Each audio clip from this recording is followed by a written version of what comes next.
My boarding pass was on my phone until the kiosk at O'Hare flashed. Reservation not found. Within minutes, my sister called it an episode, and my parents started telling everyone I bailed on my brother. Someone rewrote my absence before I could even speak. My name is Ethan Hale. I'm 38 years old and I live just outside Chicago. I work as a systems analyst for a mid-sized logistics company. Nothing glamorous but steady, detail-heavy work that rewards people who notice patterns and keep receipts. That last part matters. Because if there's one thing I've learned about my family, it's this: when they can't control the facts, they try to control the story. I wasn't always the problem child. I wasn't even a rebellious kid. I was the quiet one, the one who got good grades, stayed out of trouble, did what he was told, and still somehow ended up being treated like an afterthought. My younger brother, Caleb, was the sun in their little universe. My older sister, Marissa, was the narrator. And my parents, Linda and Robert, were the editors who made sure every version of the story came out the way they wanted. I used to think they didn't realize what they were doing, that it was subtle, unintentional favoritism, that if I just tried harder, showed up more, smiled more, gave more, they'd eventually see me. But at some point in your 30s, you stop asking why people keep stepping on your fingers, and you start asking why you keep offering your hand. A few months before everything happened, I'd started pulling back, not in a dramatic no-contact way.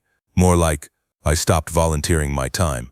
I stopped responding to group texts within 60 seconds. I stopped letting guilt be my scheduling assistant.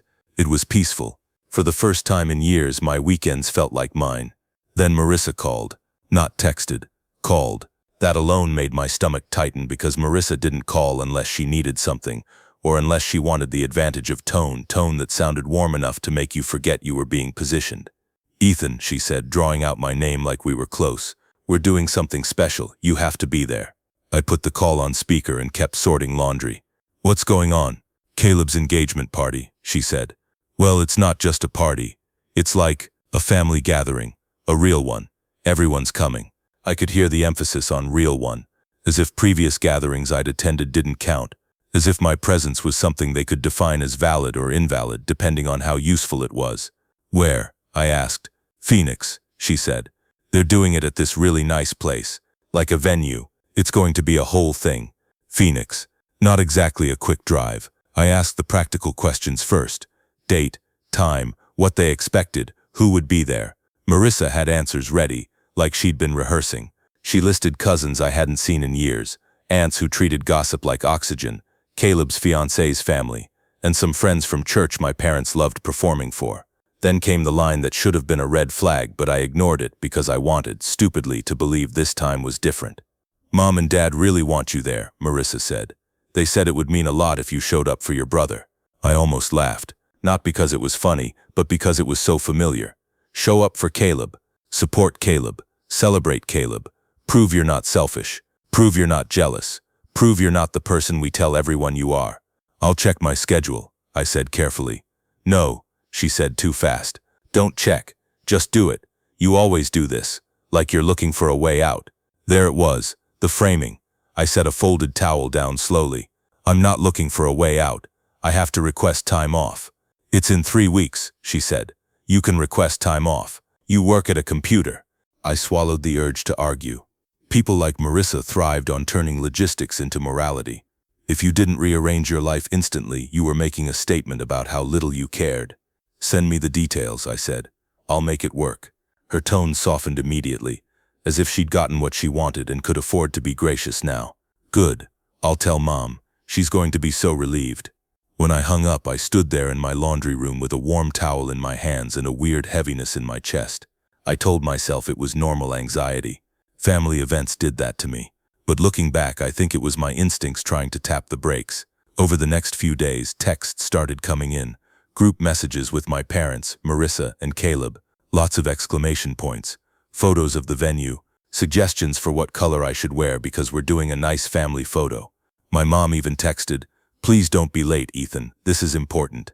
That one sat in my gut like a stone. I hadn't been late to anything in years.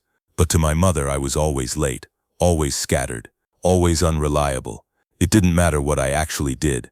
It mattered what they'd decided I was. Still, I got my time off approved. I arranged for a neighbor to feed my cat. I booked a rideshare to the airport because I didn't want to bother anyone.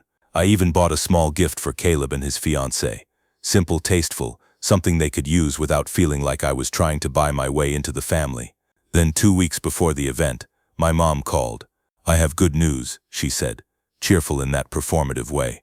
"We got your flight." I blinked. "You got my flight?" "Yes," she said. "We used points. It's easier. This way you don't have to worry about it. We took care of everything. A normal family might do that out of generosity. Mine did things like that out of leverage. I can pay you back," I offered immediately. "Oh no," my mom said, laughing. "Don't be silly. Just show up. That's all we want." "Show up." Again. "Send me the itinerary," I said. "It's in your email," she said. Marissa put it in. Sure enough, a few minutes later I had an email forward with a passenger name record, flight numbers, and a confirmation code. The ticket looked legitimate. The flight was a direct Chicago to Phoenix on the morning of the party, with a return flight the next day. It wasn't a great schedule, tight, rushed, but I told myself it was fine. I could land, go straight to the venue, smile for photos, eat cake, endure passive-aggressive comments, and fly home. The week of the trip, my mother texted again, "Don't miss your flight, Ethan. We told everyone you're coming." That line wasn't encouragement. It was a trap pre-built with witnesses, and for a couple of days, everything seemed normal. The airline sent the usual automated reminders. I checked in the night before. My boarding pass appeared in the app, seat assigned, terminal listed. Even then, some part of me expected something to go wrong because with my family something always did, but I ignored that feeling. I packed a small carry-on. I set 3 alarms. I went to bed early. The morning of the flight, Chicago was gray and cold in that way it gets before spring decides to commit. I remember because it made Phoenix feel like a reward. Sunshine, warm air, a few hours away from my normal life, even if it was to step into my family's chaos. My rideshare picked me up at 6:10 a.m. I got to O'Hare with plenty of time. I walked in, coffee in hand, and went straight to the airline kiosk, more out of habit than necessity, since I had a mobile boarding pass. I typed in my confirmation code. The kiosk thought for a moment. Then it displayed a message I didn't understand at first. "Reservation not found." I stared at it like it was a joke I wasn't getting. I typed the code again, slower. "Reservation not found." My first thought was that I'd mixed up letters. I pulled out my phone and opened the email with the ticket. Same code, same name, same flight. I tried the kiosk one more time, and the message changed slightly, like the machine was trying to be helpful. "Ticket canceled. Please see an agent." Canceled. My throat went dry so fast it felt like someone had turned off the water inside me. I walked to the counter, holding my phone out like evidence. The line was short. I could hear the hum of the airport behind me. Rollers on tile, muffled announcements, people laughing too early in the morning because they were headed somewhere they wanted to be. When it was my turn, I slid my ID forward and gave the agent my confirmation code. She typed, frowned slightly, and then looked up at me with that professional, neutral expression that still managed to carry bad news. "I'm sorry, sir," she said. "This reservation was canceled." "I checked in last night," I said, trying to keep my voice calm. "I have a boarding pass." She nodded. "It can still be canceled after check-in, depending on how it was booked." I felt heat creeping up my neck. "By who?" She looked back at her screen. "It was canceled online." "Online," I repeated. "From my account?" "It doesn't look like it was booked from your account," she said, careful. "It was booked using another profile. A rewards account, I believe." My stomach dropped in slow motion as the picture formed. My parents. I swallowed and forced myself to ask the next question like a normal person. "Can it be reinstated?" She shook her head. "The seat is released back into inventory when the ticket is canceled. There's another flight later today, but..." She looked at the screen again, and her expression tightened. "It's completely full. Everything to Phoenix is very busy this weekend." I stared at her, trying to make my brain accept what was happening. "So I can't fly." "Not on this reservation," she said gently. "Do you want to purchase a new ticket?" I didn't even have to ask what it would cost. Last-minute flights out of O'Hare to a major city during a weekend event? It would be brutal. More than I wanted to spend just to walk into a room where I'd be treated like an obligation. I stepped aside from the counter, heart pounding, and called my mom. She didn't answer. I called my dad. No answer. I called Marissa. She picked up on the third ring, sounding out of breath in a way that felt deliberate, like she wanted me to know she was busy with important things. "What?" she asked. "My flight is canceled," I said. "I'm at the airport. The airline says the reservation was canceled online. There was a pause, a beat too long. Then Marissa let out a small laugh that didn't match the situation. What do you mean it's canceled? I mean it's canceled, I repeated. I can't check in. I can't fly. Did you change something? Marissa's voice shifted into that smooth, slippery tone she used when she wanted to set the stage. Ethan, nobody did anything. Are you sure you're at the right airport? You've messed up before. I went still. That old anger flared, quiet but sharp. I'm at O'Hare, I said. I have the confirmation email. I checked in last night. Okay, she said, drawing the word out. Well, I don't know what you want us to do. The party is in a few hours. Everyone's already here. That wasn't confusion. That wasn't concern. That was a door closing. I lowered my voice. Marissa, someone canceled it. The airline says it was canceled online from the account that booked it. That was Mom and Dad. Don't accuse Mom, she snapped instantly. Do you hear yourself? You always do this. Something goes wrong and you make it about you being the victim. I looked around the terminal. People were moving past me with their bags and their plans and their normal lives. I felt suddenly exposed, like my humiliation had a spotlight. I'm not accusing, I said tightly. I'm asking, because I'm standing here looking like an idiot.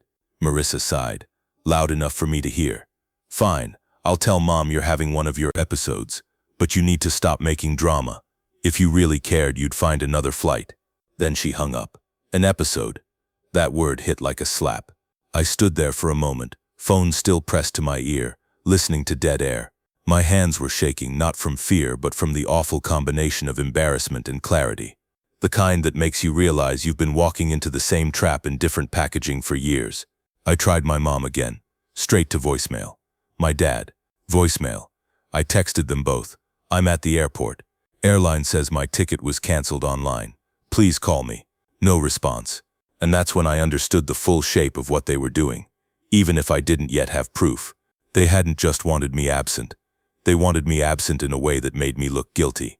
Because later, when everyone asked where I was, they could shrug and say, we don't know. Ethan just didn't come.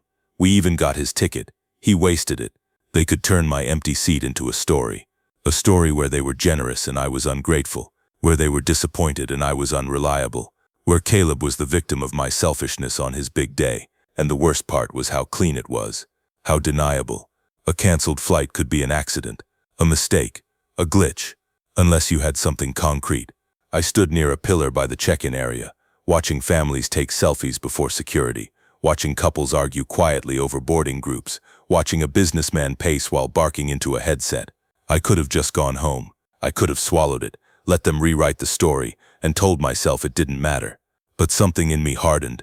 I opened the airline app again, as if staring harder might change the outcome. The boarding pass was gone, like it had never existed. I walked back to the counter, waited until the agent looked up and said, I need to know exactly what happened to my reservation. She gave me a sympathetic look. Sir, I can see that it was canceled, but I don't want to guess, I said, keeping my voice steady. I want details, time, method, who did it. She hesitated, fingers hovering over the keyboard. There are certain notes we can see internally, but please, I said, and surprised myself by how controlled I sounded. This isn't just a missed flight. This is something else. Her expression softened slightly, like she believed me. Like she'd seen enough family drama at airline counters to recognize the shape of it. She glanced at the screen again, then back at me. I can tell you the cancellation was processed through an online channel, she said. But the account details are restricted. You would need the person who booked it to contact us, or you may be able to request records through customer relations. Records, I repeated, catching on. What kind of records? She chose her words carefully. Reservation history. Changes. That sort of thing. Reservation history. Changelog. I felt my pulse slow, not because I was calm, but because my brain had snapped into problem-solving mode, the same mode I used at work when something broke and everyone swore they didn't touch anything. Systems always left trails. People liked to pretend they didn't, but they did. I nodded slowly. Okay, I said. Tell me exactly who I contact. The agent picked up a small card and wrote down a phone number and a website for customer relations. She slid it toward me and said, explain that you're the passenger and you need documentation regarding the cancellation. They may require identity verification. I took the card, and for the first time that morning, I didn't feel helpless. I felt angry. Quietly, Precisely angry. Because if my family wanted to humiliate me by canceling my flight and then telling everyone I didn't care enough to show up, they'd have to rely on one thing, that I'd stay quiet, that I'd take it, that I'd let their version be the only version. I stared at the phone number on the card, then looked back toward the departure gates I wouldn't be walking through. Somewhere in Phoenix, my family was probably already warming up their smiles, already setting out decorations, already practicing the lines they'd use when my name came up. And I knew exactly what they'd say. I just didn't know yet how much the airline would be willing to put in writing. I walked out of the terminal like I was leaving a crime scene. Not running, not storming, just moving with that stiff, contained posture you get when your pride is the only thing keeping you upright. Outside, the air had that wet, metallic chill Chicago does so well.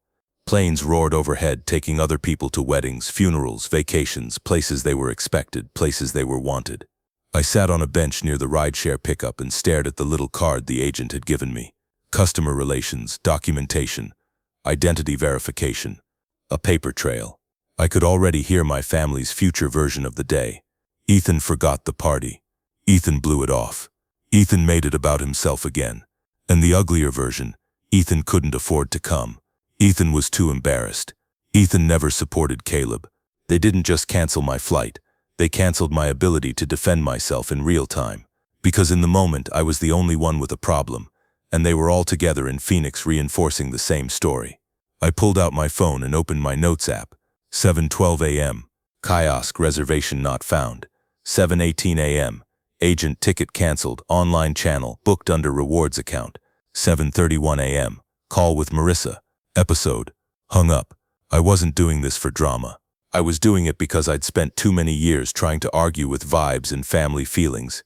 You can't win against a group that treats emotion like evidence. I requested a ride back home and sat quietly while the driver navigated traffic. My phone kept lighting up with notifications, mostly group texts, some random work messages, but I couldn't bring myself to open them yet. About halfway home, I got a text from my mom. "Mom, where are you?" Everyone is asking. My hands tightened around my phone. I stared at the message for a long time, letting the anger build and settle into something colder.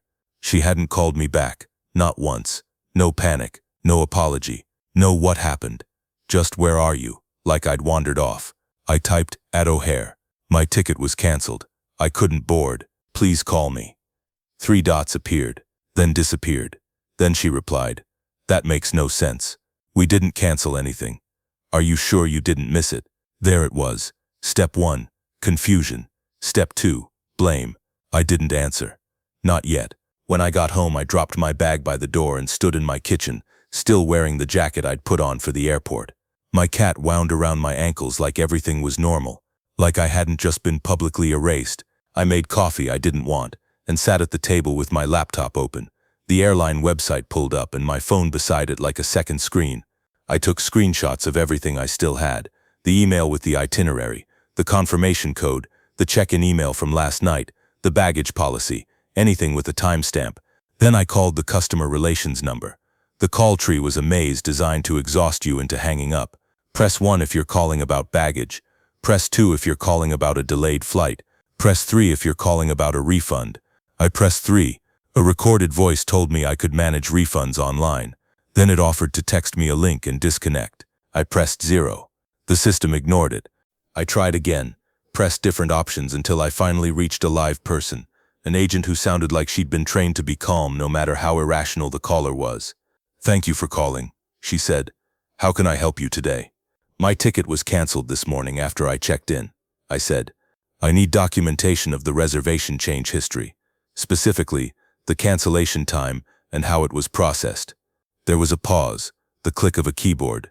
"Can I have your confirmation code?" I gave it to her. More typing. Then, "Yes, I see the reservation, but it's showing as canceled. It appears it was booked under a third-party account." "It was booked by my parents using points," I said. "But I'm the passenger. I'm requesting the change log." "I understand," she said in a sympathetic tone that didn't solve anything. "We can only discuss account-specific details with the account holder for privacy reasons." "I'm not asking for their mileage balance," I said, keeping my voice steady. "I'm asking for the record of what happened to my ticket. I was denied travel. I need proof of the cancellation details." I can provide general information, she said carefully, but not the account identity. That was fine. I didn't need a name printed in bold letters. I needed enough to make deniability harder. Okay, I said. Tell me what you can provide. She took a breath like she was choosing the line she was allowed to say. It was canceled at 5:46 a.m. Central Time. The channel shows web. My spine went straighter. 5:46 a.m. I'd been asleep. My alarms were set for 5:30.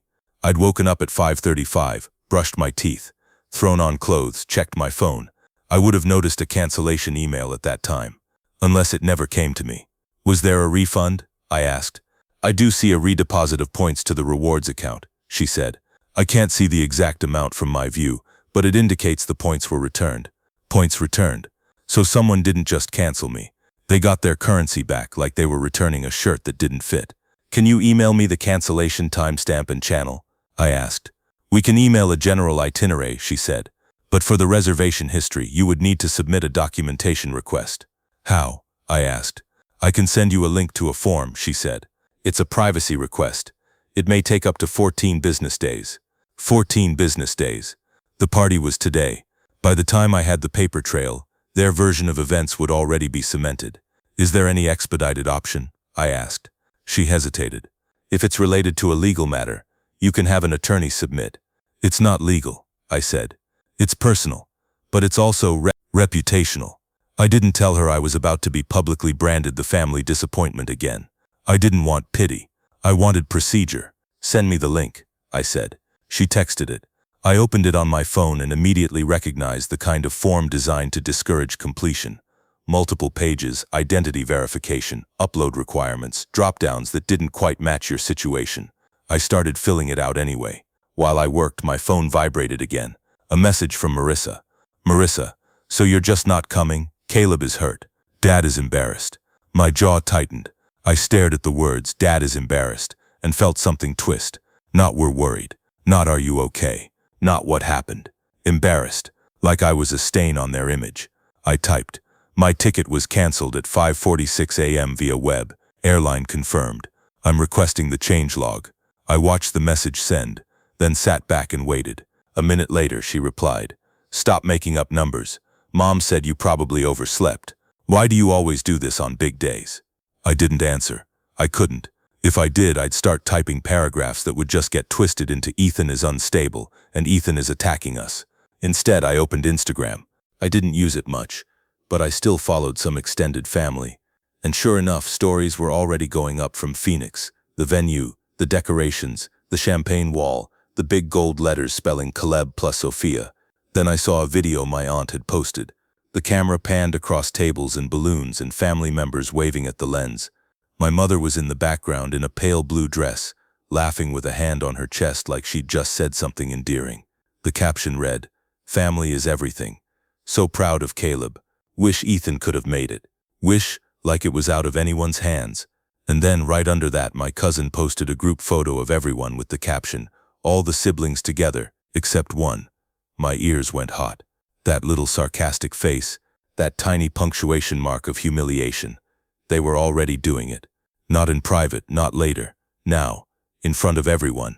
I set my phone down carefully, like it was fragile. Then I kept filling out the airline form. The form required ID upload, which I did. It asked for reason for request, and I typed, I was denied travel due to a cancellation made by the booking account. I require documentation of reservation changes including timestamp, channel, and any refund redeposit activity for personal records. I didn't accuse anyone by name. I didn't mention my parents. I kept it clean and procedural.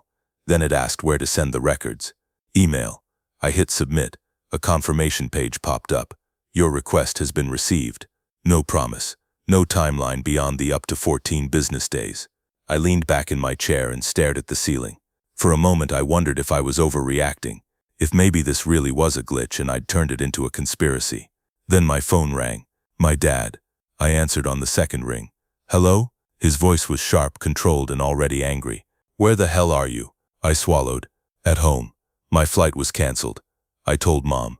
You didn't tell anyone, he snapped. You didn't call your brother. You didn't call me. We're standing here looking like fools. I stared at the wall in front of me. I called you, twice. You didn't answer. Well, I'm answering now, he said, as if the past didn't count. What's your excuse? It's not an excuse, I said. The airline says the reservation was cancelled online at 5:46 this morning. That's what happened. He made a sound, half laugh, half scoff. So now you're blaming us. I'm stating facts, I said, voice tightening. You booked the ticket. The cancellation came from the booking channel. You always do this, he said, and I could hear people behind him. Voices, music, clinking glasses. He was at the party, on speaker, performing. You always have some dramatic reason you can't show up, and when we finally do something nice for you, you turn it into an attack. Something nice. Canceling my flight. I took a slow breath. Dad, I'm requesting the airline records. We'll see what they say. There was a pause. A real pause this time. Like my words landed harder than he expected. Then he said, You're not requesting anything. You're making trouble. For what? To embarrass us? On your brother's day? My voice went quieter. You already embarrassed me. He scoffed again. You embarrassed yourself by not getting on that plane. I felt a cold clarity settle into my chest. Because if this was a misunderstanding, a normal father would have said, Let's figure it out. He would have been curious, concerned. He would have asked questions. My father didn't want answers. He wanted control. I'm done arguing, I said. Call me when you're ready to talk like an adult. And I hung up. My hands were shaking again, but this time it wasn't helplessness. It was rage contained inside a boundary I'd never used with them before. A few minutes later, the family group chat lit up. Messages stacking like bricks. Mom, we are so disappointed. Marissa, Caleb is devastated. Caleb, whatever man, do you. Then the worst one. My mom posted a photo from the party. Everyone smiling. Caleb and his fiancée in the center. Under it she wrote, Some people just can't be happy for others. Not my name, but everyone knew. I stared at the message until my eyes started to blur, not from tears but from that dull, exhausted disbelief. How quickly they'd turned my absence into proof of my character. I took another screenshot and dropped it into a folder on my desktop labeled Phoenix. Then I did something I almost never did. I called my friend Jonah. Jonah and I had known each other since college. He worked in compliance at a bank, which meant he had the same disease I did, a deep respect for documentation and an allergy to manipulation. He picked up. What's up? I need you to listen to something without interrupting, I said. Okay, he said immediately, like he knew it was serious. I told him everything. The invite, the points ticket, the check-in, the cancellation, the airport counter, the 5:46 a.m. timestamp, the family's reaction, the Instagram posts. When I finished, there was a silence on the line. Then Jonah said, Ethan, they did that on purpose. I know, I said, voice rough. And if they did it on purpose, he continued, they did it because they thought you wouldn't be able to prove it. I'm trying to get the airline to give me the changelog, I said. But they said it could take 2 weeks. Jonah exhaled. Okay, then you escalate. You don't ask like a customer. You ask like a denied passenger. You request the passenger name record history. There's always a record.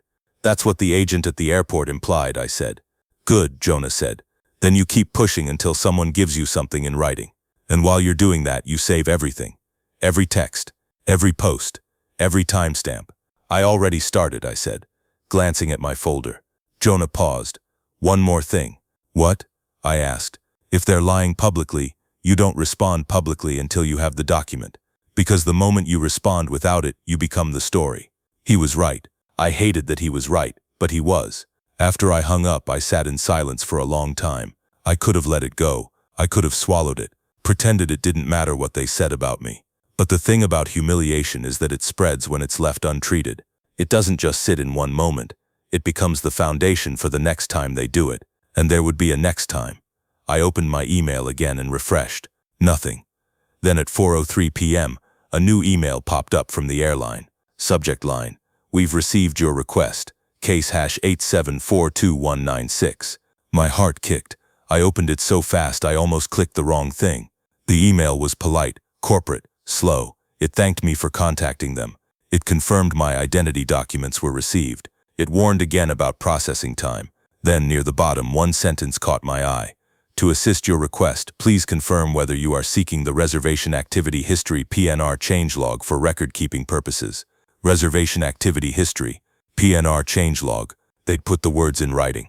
I stared at the screen, and for the first time all day I smiled. but it wasn't happy. It was the kind of smile you get when you finally see the crack in someone else's armor. Because if the airline was asking that question, it meant the log existed. And if the log existed, it meant my family's story had an expiration date. I placed my fingers on the keyboard to reply, already knowing the next step. I just didn't know who exactly was going to panic first when they realized I wasn't staying quiet. I replied to the airline email immediately. Yes, I typed. I am requesting the Reservation Activity History /PNR changelog for record-keeping purposes. I am the passenger on the reservation. Please include cancellation timestamp, channel, and any redeposit/refund activity. I read it twice before sending, making sure it sounded like paperwork, not drama. Then I hit send and waited. Waiting is the hardest part when you know people are using the time to paint you into a corner. By late afternoon, the engagement party was in full swing. My phone kept buzzing with screenshots people were sending me. Some out of concern, some out of curiosity, and a few that felt like they were fishing for a reaction. My cousin Dana, who I'd always liked because she wasn't cruel even when she was nosy, texted, "Hey, are you okay? Aunt Linda says you bailed." I stared at the word bailed and felt that familiar frustration rise, like I'd been assigned a role and everyone had agreed to treat it as fact. I wrote back, "I'm fine. My ticket was canceled by the booking account this morning after I checked in." Airline confirmed. "I'm getting the official log." Dana replied, "Wait, canceled? Like someone actually canceled it?" "Yep," I typed, at 5:46 a.m. via web. There was a long pause. Then, "That's insane." I didn't feel insane.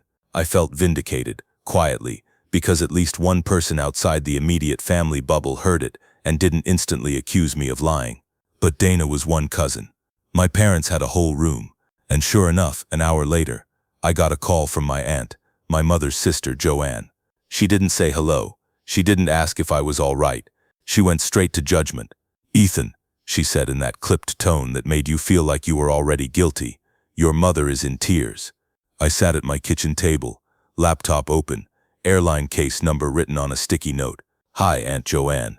Don't hi me," she snapped. "You can't do this on your brother's engagement.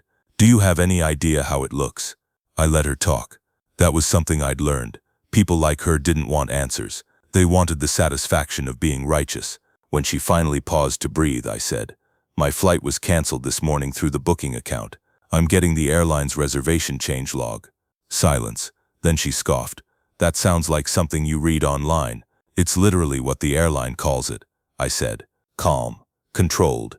"Reservation Activity History, PNR changelog." "And you think," she said slowly, like she was explaining something to a child, "that accusing your own parents is going to help you?" "I'm not accusing anyone," I said. "I'm stating what happened. The log will show who did it and how." Another silence. But this one had a different texture. Because now it wasn't outrage, it was uncertainty. And uncertainty is dangerous in a family that survives on certainty.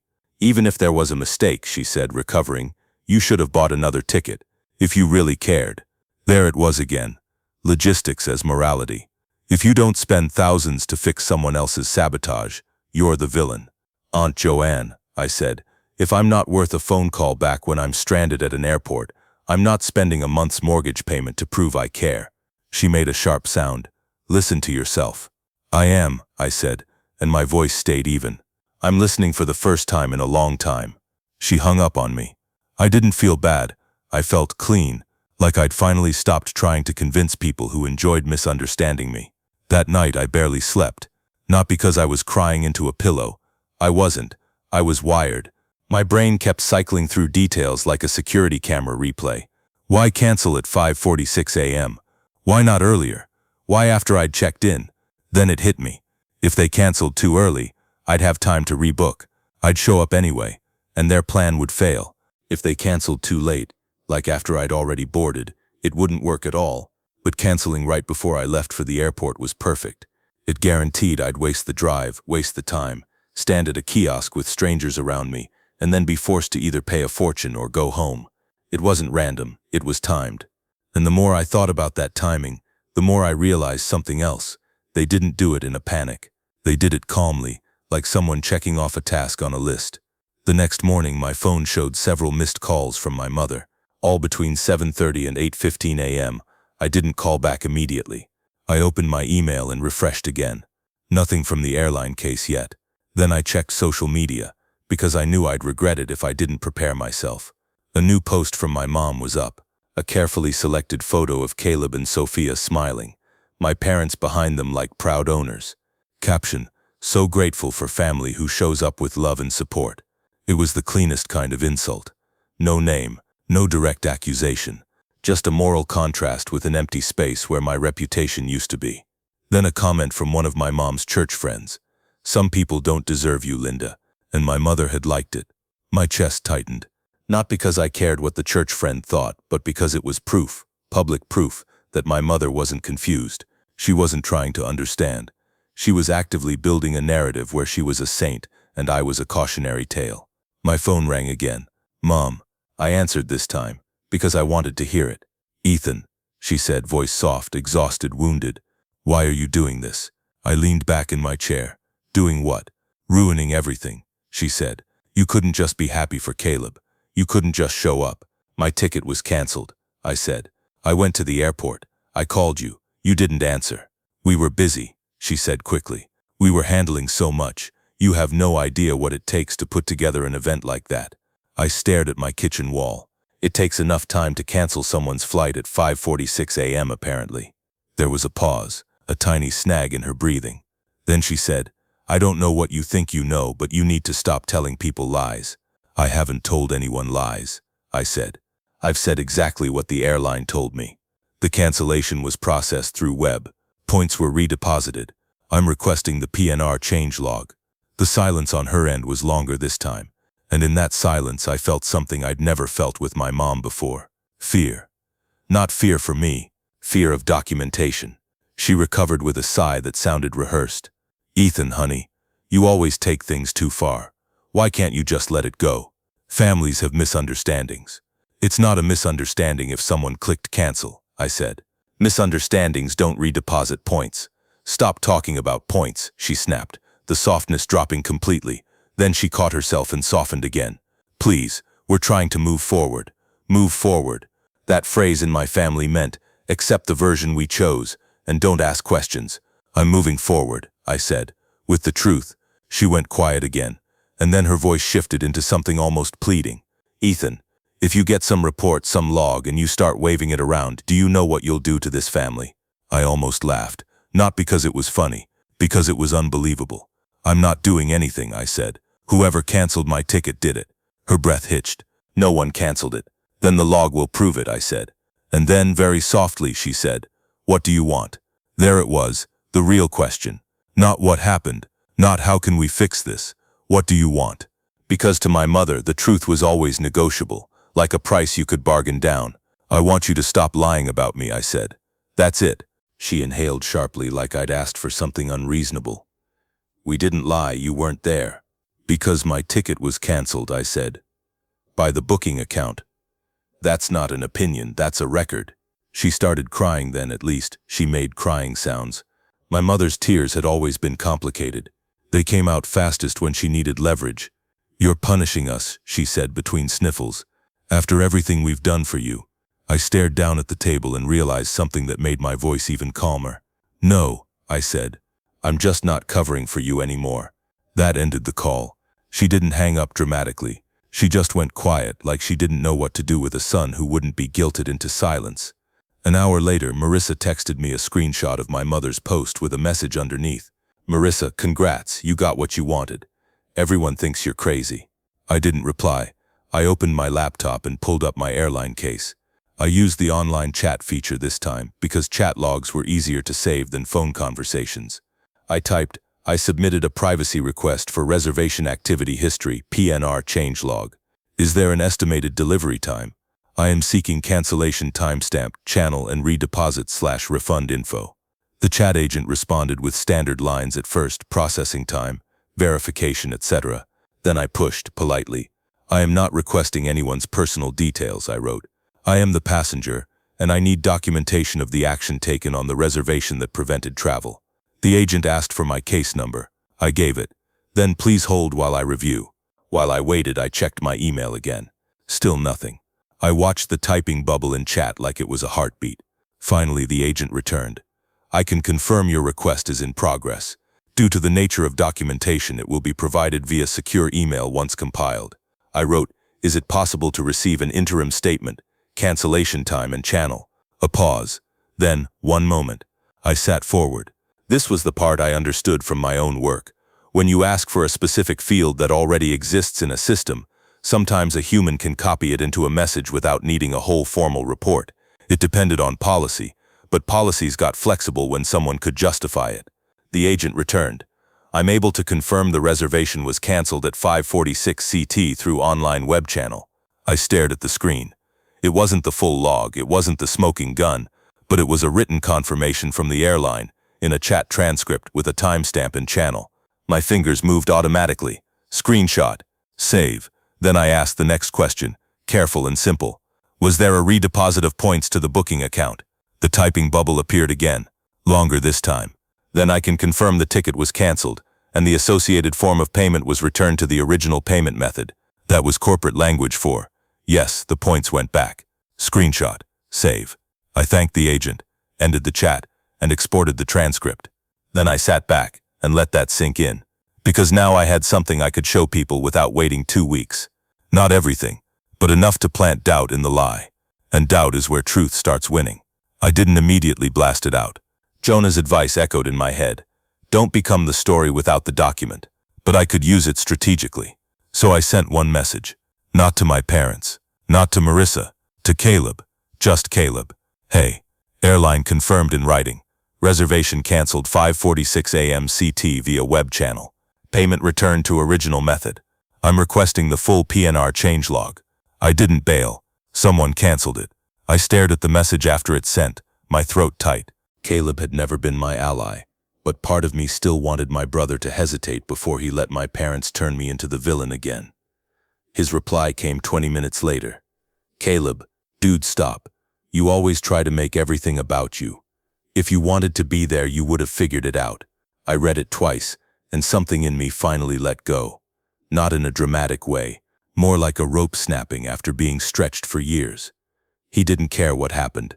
He cared what was convenient to believe. And now I understood the real problem. It wasn't just my parents.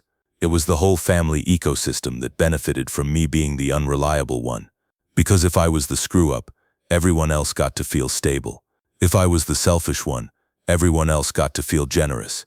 If I was the problem, nobody had to look too closely at the people causing the problems. That afternoon, Dana texted again. Dana, Aunt Linda is telling people you didn't even go to the airport. I stared at that. Now they weren't just saying I missed the flight. They were saying I never tried. They were upgrading the lie because it was easier to maintain if it erased the airport scene entirely. I typed back. I have airline confirmation in writing, and I have my rideshare receipts, and I'm getting the full changelog. Dana replied, can you send me the airline confirmation? I hesitated for 2 seconds, then sent her the screenshot of the chat transcript, cropping out case numbers and anything irrelevant, leaving the key line visible. Cancelled at 5:46 CT via web. Dana responded, oh my God. Then I'm not saying anything yet, but oh my God. 5 minutes later I got a text from Marissa. Marissa, why are you sending stuff to people? I stared at her message, my skin prickling. That meant Dana had told someone, or my mom had found out, or both. My reply was one sentence. Because you're lying. Marissa called immediately. I didn't answer. She called again. I didn't answer. Then my dad texted, stop contacting the family. You're embarrassing your mother. I stared at that word again. Embarrassing. As if I was the one who had canceled a plane ticket like it was a prank. As if my humiliation didn't count unless it happened to them in public. I didn't respond. I didn't argue. I didn't plead. Instead, I opened my email and saw a new message from the airline. Subject, additional verification required. Case hash 87422196. My pulse jumped. I clicked it. The email said they could provide the reservation activity history, but they needed one more verification step, a signed authorization form confirming I was requesting my own passenger record, plus a copy of my ID again. It also said in neutral language that the document would include reservation modifications, cancellation events, and system notes. System notes. I stared at the phrase system notes and felt my mouth go dry, because system notes sounded like the part humans typed into the record, the part that might say more than just canceled, the part that might show how it was done, web portal, account login, even the device or IP region depending on policy.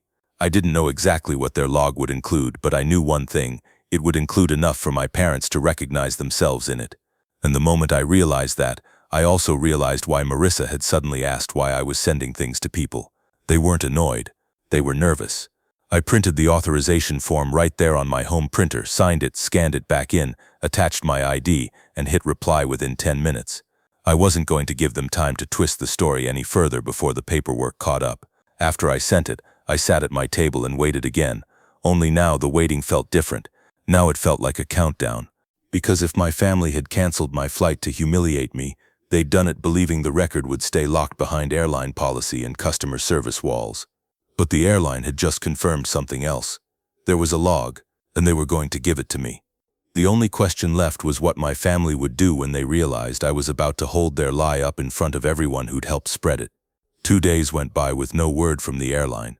In those 2 days, my family acted like they were running a PR campaign. My mom posted a gratitude quote. My dad commented hearts under Caleb's engagement photos like he was trying to drown out any conversation with positivity. Marissa posted a story of the family together on a patio captioned, "When the people who matter show up." They weren't even subtle, and the harder they leaned into it, the more obvious it became that this wasn't an accident they were confused about. This was an outcome they were reinforcing. I didn't respond publicly. I didn't leave comments. I didn't clap back. I kept doing the boring work of someone who wanted the truth to survive contact with a crowd. Screenshots, timestamps, saved posts, exported chat transcripts. On the third morning, I woke up to an email from the airline with a subject line that made my stomach drop. Reservation Activity History, secure delivery link. For a second, I just stared at it, half expecting it to disappear like the boarding pass had. Then I clicked. The link took me to a secure portal where I had to answer identity questions and enter a code sent to my phone. The whole process felt like it was meant to protect something serious, which, in a way, it was. Once I got in, there was a PDF. Simple file name. Nothing dramatic, but my hands still shook when I downloaded it. I opened the document, and the first page looked almost disappointingly plain. Airline header. My name, the record locator, flight numbers, dates. Then the log entries started. They were listed like a timeline, each changed to the reservation, with a timestamp, a channel, and an internal note. I read the first few lines slowly, almost like I was learning a new language. Created, 03/X, channel, rewards desk, agent ID, ###. Passenger added, 03/X, seat assignment, channel, web checked in, 04/X, channel, mobile app, and then the line that made my chest tighten so hard it hurt. Cancelled, 04/X, 546 CT, channel web, action, cancel/redeposit, requested by member account, not system cancellation, not airline disruption, not weather, member account, meaning the person with the points account went online and canceled it themselves. I scrolled down, eyes burning. There were more details than I expected. A note about the fare being recredited to the member account, a transaction line showing redeposit confirmation, even a tiny internal tag that made my stomach flip. Reason code, voluntary cancellation. I sat back in my chair and let out a breath I didn't realize I'd been holding since that morning at O'Hare. Because this wasn't just proof. This was the shape of the lie, printed out and dated. They could still claim it was a misunderstanding, sure. They could claim someone accidentally clicked cancel. But they couldn't claim a glitch. They couldn't claim I overslept. They couldn't claim I didn't try. The record didn't care what story they told. The record cared what happened. I read the cancellation line again, slower. 546 CT, web, member account, voluntary. I took a screenshot, then another. Then I saved the PDF in 3 places. My laptop, my cloud drive, and an external hard drive I kept for work backups. Then I emailed the PDF to myself and Jonah, with a single line. Got it. It's voluntary member account web cancellation at 546. Jonah replied in under a minute. Do not share it publicly yet. Use it to force a controlled correction. Controlled correction. That was the difference between truth and chaos. If I dumped the PDF on Facebook with a caption like, "Look what they did," my family would pivot. They'd cry. They'd claim I was attacking them. They'd turn the conversation into my tone, not their action. But if I used it like a mirror, quietly, in front of witnesses, they'd have fewer places to hide. I sat there thinking about who the witnesses should be. Not strangers online, people who mattered in the family ecosystem, the ones who spread the narrative because it kept them close to my parents, the ones who liked my mom's posts and commented supportive nonsense like my mother was a victim of my existence. And as I thought that, my phone buzzed. "Mom, we need to talk. Call me today." I stared at it, then looked down at the printed truth sitting on my screen. For years, "we need to talk" had meant, "we've decided your role, and now you need to accept it." But now I had a document that didn't care about roles. I texted back, "I can talk tonight, but not by phone, in person." There was a pause. Then, "Why are you being difficult?" I almost laughed again. Difficult. That's what it's called when you stop cooperating with a lie. "I'm not being difficult," I typed. "I have the airline reservation activity history.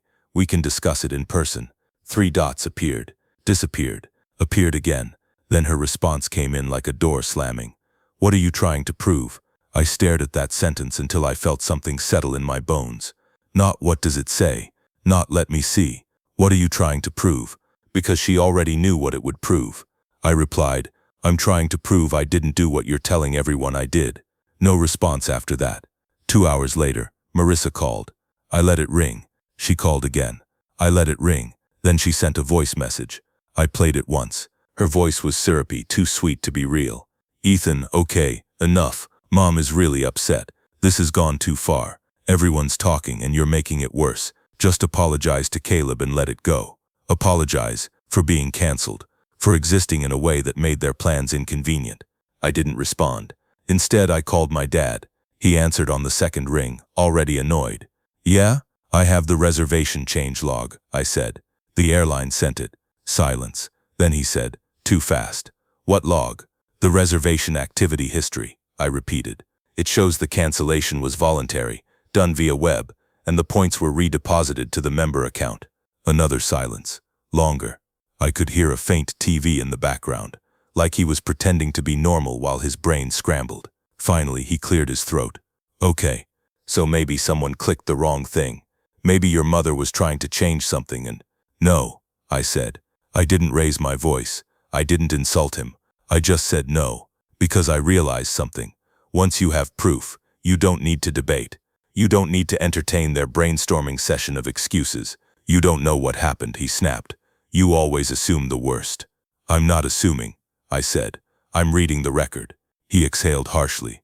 "What do you want, Ethan?" The same question my mother had asked. I said it again, because it was still true. "I want you to stop telling people I bailed. I want you to tell the truth." He laughed, short, humorless. "And what?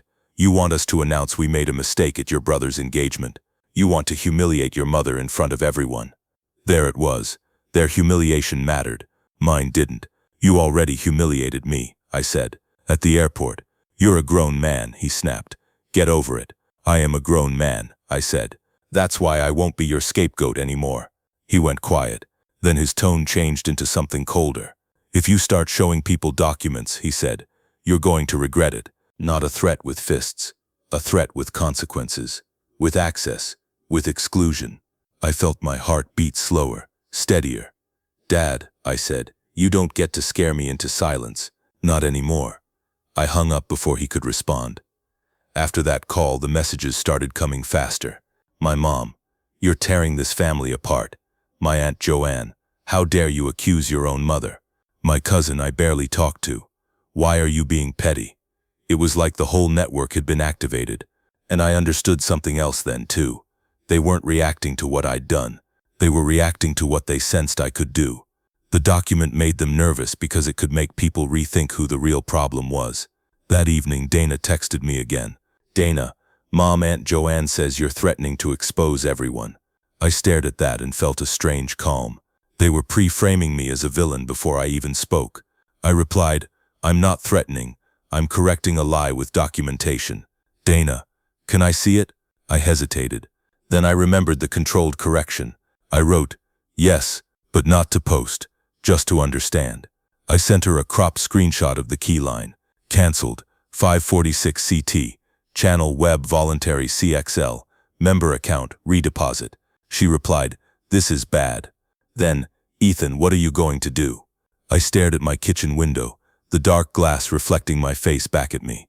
tired, older than 38, like my body had been carrying other people's stories for too long. I'm going to make them say it out loud, I typed. Dana didn't reply for a while. Then they'll never admit it. I didn't correct her, because I wasn't sure she understood what I meant. I didn't need them to admit it privately, where they could spin it and minimize it and make it a family misunderstanding. I needed the correction in the same arena where they'd spread the lie, public enough that it couldn't be rewritten later. The next day, my mom called again. This time, her voice was controlled, too controlled. "We're having a family dinner on Sunday," she said, "at Uncle Ray's. Everyone will be there." Uncle Ray's wasn't my uncle's house. It was a restaurant, mid-range, loud, the kind of place where you could pretend it was family time while still having an audience. "What's the occasion?" I asked. She paused. "Just to come together. After everything. After everything." Meaning after they tried to bury me under a story and realized I wouldn't stay buried. "I'll come," I said. Her voice brightened too quickly, like she'd won something. "Good. That's all we want. A conversation." "A conversation with everyone?" I asked. "Well," she said carefully, "people have questions, and you've said some things. It would be better to clear it up." Clear it up? In front of people? My stomach tightened, but I kept my voice neutral. "Okay. What time?" 6, she said. "Please don't be late." Same line as always, like she couldn't help herself. After I hung up, I sat there staring at my phone. This was it. The stage. They were pulling me into a public space because they believed public pressure would make me fold. They thought if enough relatives stared at me, if enough voices demanded an apology, I would do what I always did, absorb the blame to keep the peace. And for years that tactic worked, because peace was the carrot they dangled in front of the scapegoat. But now I didn't want their peace. I wanted the truth. Sunday came faster than I expected. All day I felt this strange combination of dread and focus, like I was heading into a work presentation that could change my life. I printed the PDF and placed it in a plain folder. No dramatic binder, no highlighting, no theatrics. Just paper. I dressed simply. Dark jeans, a button-down, clean jacket. Not because I cared what they thought, but because I refused to give them any easy angle. If they wanted to call me unstable, I wasn't going to hand them chaos. Before I left, Jonah called. "Remember," he said, "you're not there to argue. You're there to present the record. Ask for a correction and then stop talking." "I know," I said. "And if they try to bait you," he added, "don't bite. Let the paper do the damage." Let the paper do the damage. I drove to the restaurant with my hands steady on the wheel and my throat tight. When I walked in, I saw them immediately. My parents at a long table near the center, Marissa beside them, Caleb across with Sophia, and a spread of relatives flanking them like a jury. Heads turned. Conversations slowed. I felt that old familiar heat of being observed, of being evaluated before I spoke. My mom stood halfway, smiling too brightly. "Ethan, there you are." Like she hadn't spent days telling people I was the reason she cried. I walked up, nodded at everyone, and took the empty seat that had clearly been left for me in the middle, close enough that everyone could watch. As I sat down, my dad leaned toward me and said under his breath, "Don't make a scene." I looked at him and thought, "You already did." Out loud, I said nothing, because I could feel it, the moment before the trap snapped, and I had a folder in my hand that was about to make their story collapse in real time. For about 30 seconds, nobody spoke directly to me.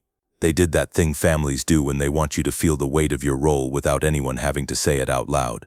Small talk continued in fragments. Someone asking about the appetizers, someone commenting on the weather, while the real conversation hovered like a blade above the table. Caleb didn't look at me. Sophia smiled politely, the kind of smile you give a coworker you don't trust. My Aunt Joanne watched me like she was waiting for me to slip. Marissa kept glancing down at her phone, probably already preparing to document whatever she could frame as Ethan being Ethan. My mom finally broke the silence with a sigh that sounded rehearsed. "Okay," she said, looking around the table like she was addressing a meeting. "We're all here because things got out of hand." She placed a hand on her chest, that same gesture from the party video. "And I just want this family to move forward. Caleb and Sophia deserve that." Everyone murmured agreement, a soft chorus of mum-hum and absolutely. My dad leaned back in his chair, arms crossed, projecting calm authority.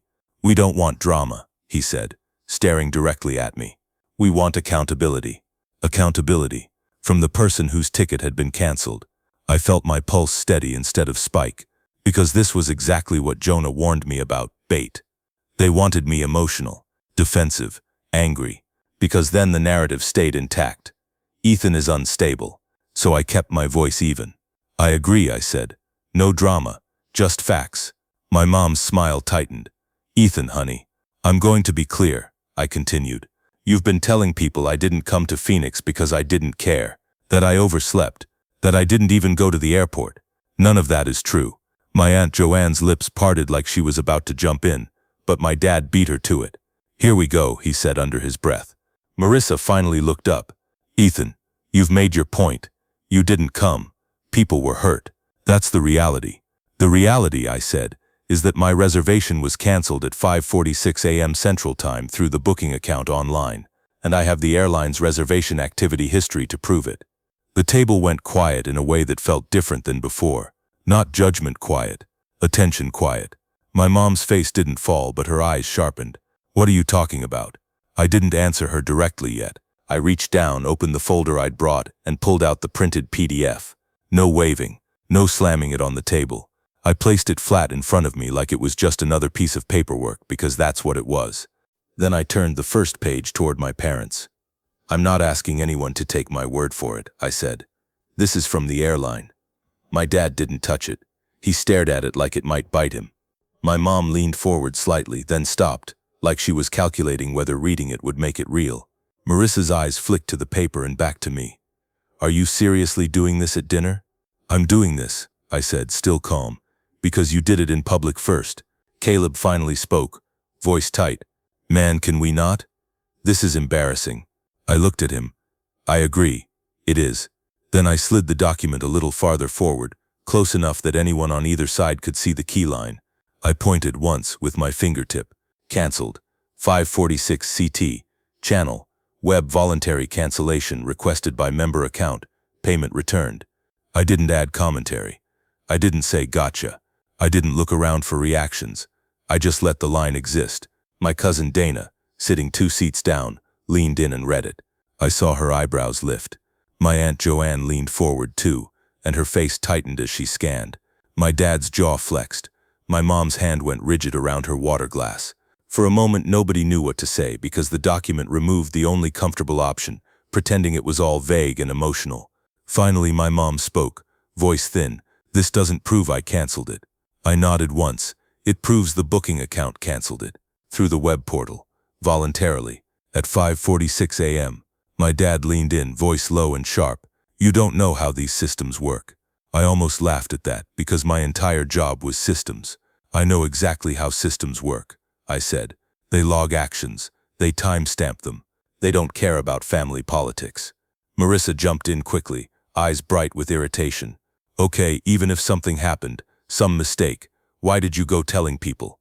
Why did you send screenshots around like you were trying to stir up gossip? I kept my gaze on her. I didn't start gossip. Mom posted that I didn't show up with love and support. Aunt Joanne called me to tell me I made Mom cry. You all told a story about me. I corrected it. My Aunt Joanne opened her mouth. Your mother, Joanne, my mom snapped suddenly, and the sharpness in her voice surprised even her. She softened immediately. Sorry, I don't need anyone speaking for me. That small slip was the first crack. Because my mother hated when other people talked without her controlling the narrative. Dana, quiet until then, asked softly, Aunt Linda, if it was canceled voluntarily at 5:46, how did Ethan check in the night before? My mom's eyes flashed to Dana. I don't know. I'm not an airline. My dad cut in. It could have been a glitch, a fraud issue. There are lots of reasons. I turned the paper slightly, flipping to the line that showed reason code voluntary CXL. Then why does it say voluntary? I asked.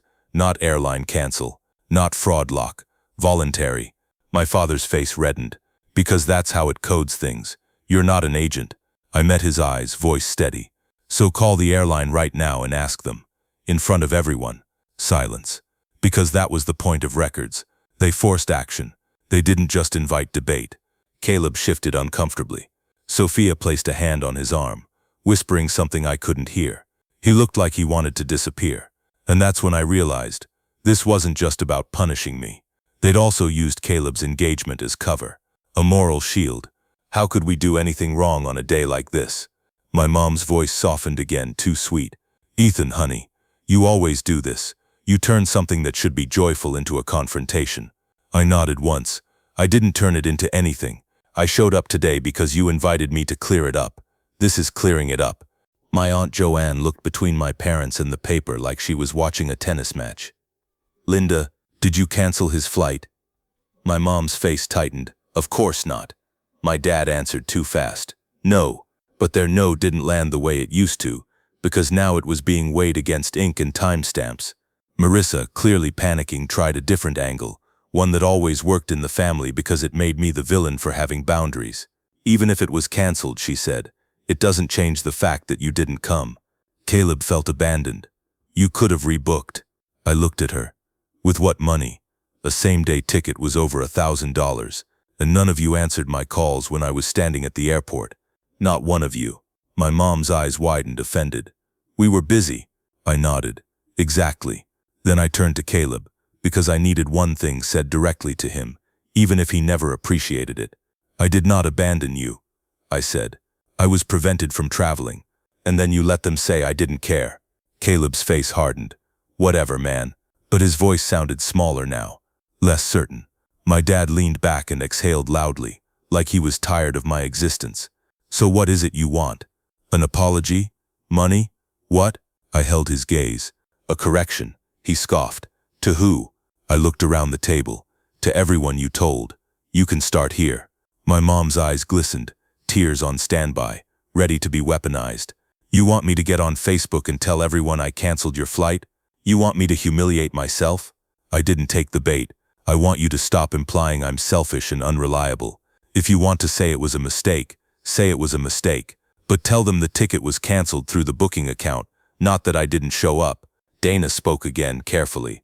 Aunt Linda, you did post about people who show up with love. That was about Ethan, right? My mom's mouth opened, then closed, because she couldn't deny it without looking dishonest, and she couldn't admit it without confirming she'd been attacking me. My father's voice dropped. This is family. We don't air things out. I nodded. Then you shouldn't have aired me out first. That landed. Not like a punch, like a fact. For a long moment, the only sounds were the restaurant around us. Forks clinking, a server laughing at another table, distant music. Then, finally, my mom said something I never expected to hear in front of witnesses. Her voice was small. I was trying to change the seat. My dad's head snapped toward her. Linda. She raised a hand, trembling. I didn't mean to cancel it. I thought I was modifying it. It was early. I was tired. I clicked the wrong thing. The table went absolutely still. Marissa stared at my mother like she'd just watched a magician ruin a trick. Caleb's eyes widened, then narrowed, like he didn't know who to be angry at. My Aunt Joanne whispered, "Oh my God." Dana didn't look surprised, just sad. My dad's face went tight with fury, not at my mom, but at the fact that she'd admitted anything. It was a mistake, he barked, as if volume could put the confession back in her mouth. A mistake, and you turned it into an investigation. I kept my voice calm. It became an investigation when you told everyone I didn't care enough to come. My mom's eyes filled, and this time the tears looked real. I didn't know how to explain it, she said. Everyone was asking. Caleb was upset, and I didn't want him thinking it was my fault. There it was. She didn't want to be the villain in her son's story, so she made me the villain in everyone's. I nodded slowly, feeling something in my chest unclench. Not forgiveness, just clarity. I understand why you did it, I said, but it doesn't make it okay. Marissa jumped in immediately, grasping for control. Mom, you didn't do anything wrong. It was an accident. It wasn't wrong to cancel it by accident, I said, looking at Marissa. It was wrong to let people believe I chose not to come. It was wrong to post about it. It was wrong to let relatives call me and shame me. My dad stood halfway, then sat back down, jaw clenched. Ethan, you've made your point. Are you satisfied? I held his gaze. No, not yet. That made the table inhale collectively. I turned to my mom. You need to correct it. Her face crumpled. I can't. You can, I said gently but firmly. Not with a dramatic confession, just with the truth. Ethan didn't miss it. His reservation was canceled through our account by mistake. We're sorry. That's it. My mother looked around the table at all the faces, people she'd been performing for. people whose approval mattered more to her than my dignity. And for the first time, it seemed like she understood what it cost. My Aunt Joanne's voice was quieter now. "Linda, you should." Marissa whipped her head toward her. "Mom doesn't need to do anything. Ethan is doing this to punish her." Dana spoke, her voice steady. "No, he's doing it because you all punished him." That stunned the table into silence again. My mom wiped her cheeks. I'll tell people it was a mistake," she whispered. I nodded. "Thank you." My dad looked disgusted, like he'd swallowed something bitter. Unbelievable. I didn't argue with him. I didn't need to. Because the power had shifted. Not because I yelled. Because the record existed. And the witnesses heard the admission. Dinner after that was awkward, strained and quiet. The food arrived, people ate without appetite. Conversations stayed shallow. My parents avoided looking at me. Marissa barely touched her plate. Caleb stared at his phone like he could scroll his way out of discomfort. I stayed calm. I answered questions briefly when asked. I didn't gloat. I just watched them sit with the consequences of their own choices. When the check came, my dad paid, as if paying could reassert authority. As everyone stood to leave, my mom caught my arm lightly. Her eyes were red. "Ethan, I really didn't mean to hurt you." I looked at her hand on my sleeve and felt something solid in me. "I believe you didn't mean to cancel the ticket," I said quietly. "But you did mean to protect yourself by blaming me. That part is what I won't accept anymore." Her lips trembled. "I didn't know what else to do." "You could have told the truth," I said, "or you could have called me back." She nodded, swallowing. Marissa walked past us, shoulder brushing mine on purpose. "Hope you're happy," she muttered. I didn't respond. Outside, the night air was cold and clean. I stood by my car for a moment, breathing, letting the tension leave my shoulders. My phone buzzed, a notification. My mom had posted. I opened it, heart steady. It was a short status update.